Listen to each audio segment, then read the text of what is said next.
Germany could occupy all of France. Germany could imprison French soldiers and enforce French labor. But she could not seize the navy of the country she had defeated. Frenchmen saw to that when they scuttled their battleships on the day the Germans tried to seize them in the harbor at Toulon. And all of the navy was not at Toulon. The battleship Richelieu, 35,000-ton pride of the French, had been crippled in combat while firing on the British under orders from Vichy. The crew of the Richelieu broke with the men of Vichy and sailed to New York to join in the war against fascism and to carry on the fight of her sister ships lying at the bottom of Toulon Harbor. After several months at a secret American dry dock, the Richelieu was reconditioned. It was the first step towards the victorious homecoming these men dream about. They haven't seen France for 4 years.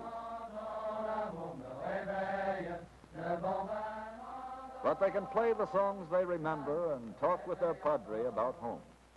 These sailors had been helplessly beached at Dakar for 2 years, watching rust and neglect destroy their ship. Now they're ready to get back into the fight again.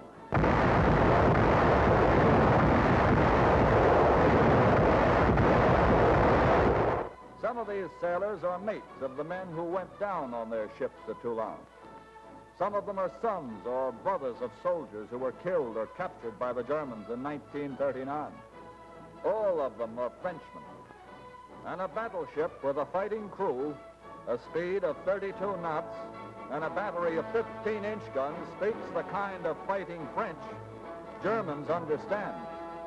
While the reconditioned Richelieu sails back to a combat zone, native troops from the French possession of Martinique are trained in American methods of warfare at a camp in New Jersey.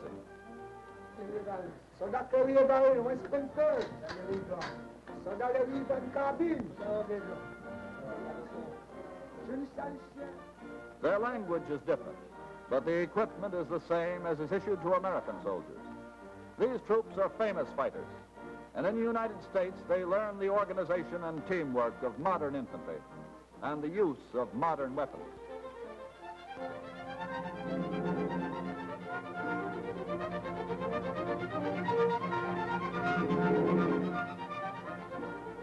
They make tough soldiers and welcome allies, and they'll fight until they can help carry the French flag back into France.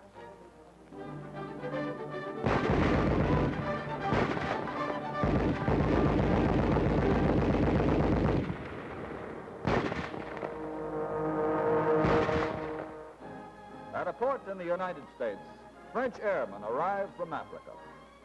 The war is 4 years old for them, and equipment has changed since their days of combat before the fall of France. They come to America to learn the use of new equipment. An aerial gunnery school in Florida is their destination. They already know about strafing. Hi, fella. Where'd you come from? I came from North Africa. Where's your home? My home was in Paris, but I have not been here since 1940. Did you run up against any Nazis?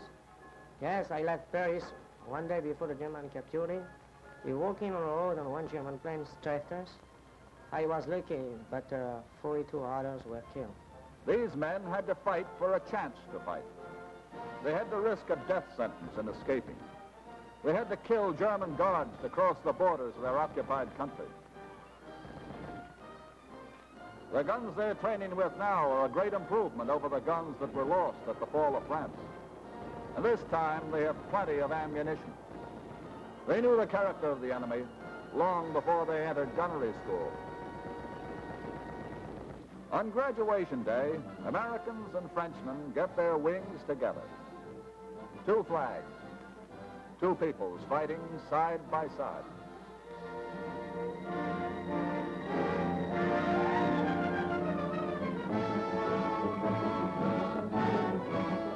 On the American side, there's Alex Bishop. His family lives in North Carolina. They know he's getting his wings today, and they're mighty proud.